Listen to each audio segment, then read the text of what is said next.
So, nag-ready na ako guys. Tapos na akong nagbihis. Nakaligo na din ako. And, so nag-makeup lang ako ng konti, no? Para hindi naman tayo pale looking. So, ito lang yung susuotin ko. Naka-long sleeve lang ako na faded. And then, ito yung itong hoodie ko. Kasi di ba malamig sa loob ng aeroplano. And then, medyo loose lang yung suot ko. And then, yung gamitin kong sapatos is yung aking New Balance. So, yeah, in 30 minutes is ihatid na namin si Kira sa school. Baka hindi na ako mag-vlog pag magbabay na ako kay Kira kasi ayoko namang makita nyo guys yung moment na iyak ako, no. Ayoko na yung i-vlog. Yeah, so ito lang yung very comfy lang, very loose yung suot ko. Comfy lang yung suot ko para pag lamigin ako mamaya, ganun lang.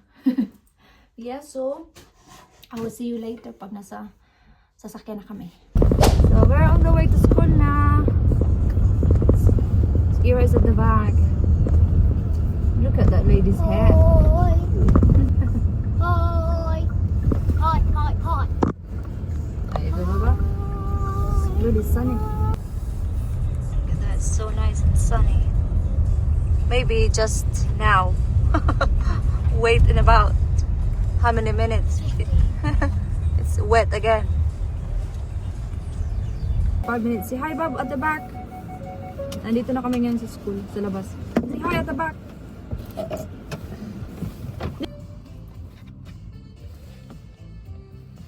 Di mo mikir. You be good at school today? Study tomorrow. Yeah. You finish at 1 tomorrow and then you're off for 2 weeks. You're watching yourself. Kati na siya dito sa school. Ay nako, iyak ako. Doon na si Kira sa school, naiyak ako. So nandito na kami ngayon sa airport. Park na naman. Hopefully hindi masyadong busy. Pero airport busy as always. So nandito na kami ngayon sa airport. Punta kami doon sa my lift. Ito lang yung dala kong bag. Punta kami doon sa lift. And then punta kami doon sa kabila para mag-check-in. Pardon? That's like John's. Ang hangin! Yung buko.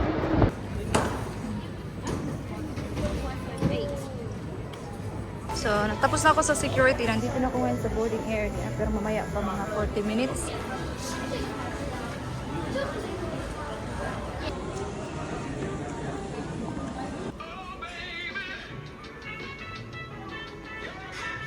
So, dyan ako pupunta. Kasi 5:58 yung aking gate. So, wala pa yung Emirates. Kasi 12:35 pa yung aking boarding. Tingnan nyo. Masyadong easy. Yan yung akin dyan. Dubai, but Emirates. Yan. Emirates, Dubai, 80016. Yan yung flight ko. Limutan kong mag-ano ba ng e-travel. Di ba kailangan pa rin yun sa Pinas. So, nag-registered na naman ako. Medyo madali lang naman din siya. So, hindi ko pa boarding. Pero hanapin ko muna yung gate ko. But for sure, same din nung una. Dito pa rin yun. So, dito ako pupunta. Last time kasama ko si Kira, dito din kami pumunta. Kita niyo yung plane, oh. Yung A380. Ulan kasi kaya medyo blurry. Boarding na kami guys. Medyo maaga. 10 minutes early. Those traveling with children under the age of 2 will remain. Sure.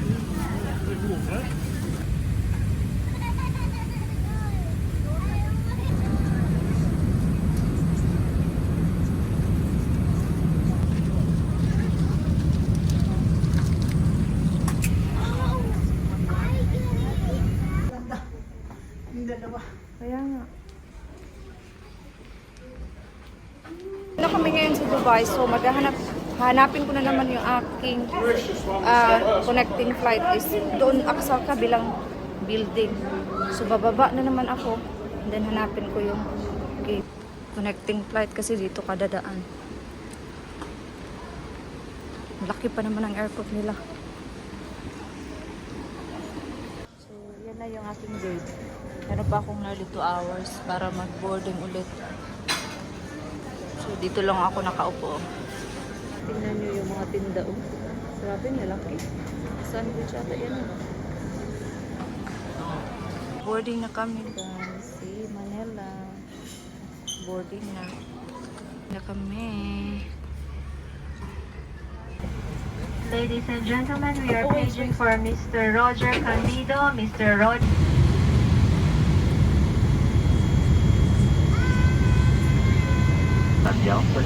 Philippines! Dito na kami guys sa Pinas. Iba yung sayo ng mga Pinoy as in maingay.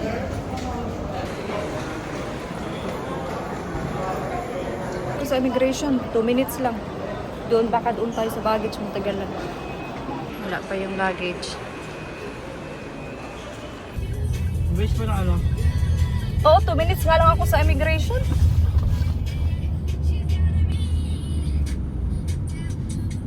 Minutes lang sa immigration? So guys, ako ay nandito na sa hotel mga 40 minutes ago na. So, tumawag na ako kanina, nakapag-usap na kami. And then ngayon is mag-order ako sa Mang Inasal ng Mang Inasal. So mag-grab ako ng Mang Inasal. Tapos ipapadeliver ko na lang dito kasi lalabas pa ako. So madali lang sa airport as in hindi naman napaka-quiet pero mabilis. Mga 2 minutes lang ako doon sa immigration, tapos doon sa luggage mga 15-20 minutes. Tapos lumabas agad ako, nag-grab ako, tapos yung grab ko is like 390 pesos. And then binigay ko na lang kay kuya yung sukli. Pati yung mga pagkain na sa aeroplano ba, binigay ko na rin sa kanya. Yung mga biscuits, crisp, binigay ko. And then ngayon is nandito na ako sa hotel. So nagstay ako dito sa 88 Courtyard. Malapit lang siya sa Terminal 4. So every time na dito kami sa Manila, dito kami nag-i-stay kasi hindi naman siya fancy, but malinis. Malapit sa airport. Kaya yun yung gusto ko. Mayroon din silang swimming pool para hindi na ako magsuswimming tonight. Kasi gusto ko mag-relax. Kaya mag-order muna ako ng food.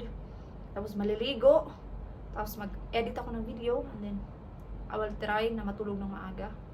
Para, ready tayo sa next flight. Tomorrow yung flight ko is 10:30. But, kailangan ko nasa airport na ako dapat ng mga 8:45. Just in case. And then, yeah. The flight was okay, although na-delayed lang kami ng konti sa Gatwick kasi may isang pasahero na parang kailangan niya ng medical assistance. So nag-stop kami doon ng an hour and a half. And then nag-land kami dito sa Manila ng 3:40. Yeah, so super mabilis. And nakatulog din ako, which is good. Nakatulog ata ako ng mga 4 hours. Hindi nga lang siya straight na tulog, but nakatulog ako kaya hindi ako masyadong pagod. So yeah, mag-order muna ako guys ng Mang Inasal, tapos mag-order din ako ng halo-halo, di ba? So nakahiga lang ako dito kasi napagod ako. Tumawag ako sa amin ba, doon sa mama ko. Anyway, so yung grab ko is nandito na siya in about 10 minutes. So ngayon is 5:50 pa lang. Nagutom na ako guys. So I can't wait to eat Mang Inasal para magkamay ako ba. Minaantok na talaga ako. Tapos nito maligo na ako, mag-shower ba, tapos ayusin ko yung mga bagahe ko kasi dapat yung allowed ko lang bukas is 20. So i-edit ko yung aking booking sa Cebu Pacific para mag-add ako ng another 5 kilos para safe. And then i-try kong matulog ng maaga tonight kasi naantok na ako.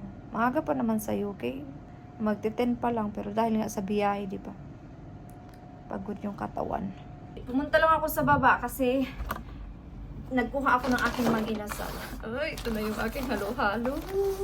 Yung binayaran ko is 277 including na yung ano yun? Ano to? May ice. Nilagyan nila ng ice para hindi nakaliit man dahil sa halo-halo na binili ko. Anyway, okay lang to basta makapaghalo-halo. So, ito siya yung size niya. So, 277 yung malaking manok na to. Tapos 49 pesos yung parang delivery, parang ganun. Ito siya. I-move ako konti. Nag-wash na ako ng aking kamay. Kasi nagutom na. Nagutom na talaga ako guys. Kasi hindi ko kinain yung last meal doon sa aeroplano kasi nga hindi ako busog. Hindi ako nagutom ba? So, hindi ako kumain. So, sabi ko magmamang-inasal na lang ako. Mamaya. Ayusin ko tong kalat ko to. Linisin natin yung kalat mamaya. Tapos maliligo na ako after nito. Woo! Look at that! Mang-inasal agad-agad. Kakain muna ako, guys. Sarap niyan. Bakit walang? Kailangan ko magkamay kasi itong kutsara is gagamitin ko sa halo-halo.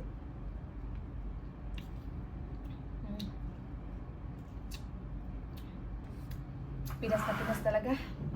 Kain muna tayo, guys. Lagyan natin ng tuyo. Sila mama din kakain na din yun sila. Ano to? Chili oil. Chili oil? Chili oil ba? Basta alam nyo na yan. Mang-inasal. Yan natin sa kanin. Tapos kain na. Nag-wash na ako ha. Kalamit.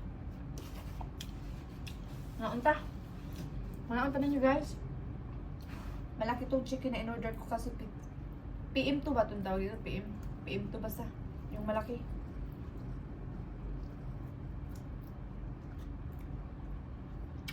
Ay, kalamit.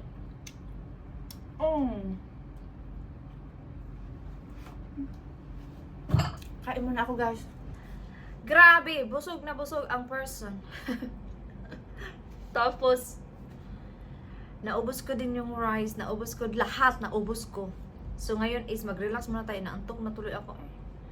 Tapos mag-shower na talaga ako para mag-impake na ulit ako ng aking mga pardon. Grabe talaga, busog na busog ako. Ay. Mag-relax muna tayo. Think i-end ko na dito yung vlog kasi inaantok na talaga ako, pagod na pagod talaga ako kasi imagine 7 hours plus nearly 8 hours tapos so inaantok na talaga ako pero kailangan ko pang mag-shower so i-end ko na dito yung vlog so bukas na lang ulit ako magpa-vlog kasi hindi na talaga kaya ng mata ko, inaantok na talaga ako. So yeah, so thank you so much guys for watching this vlog and I hope to see you guys on my next one. So meron akong upload bukas, panoorin nyo na lang. Bye!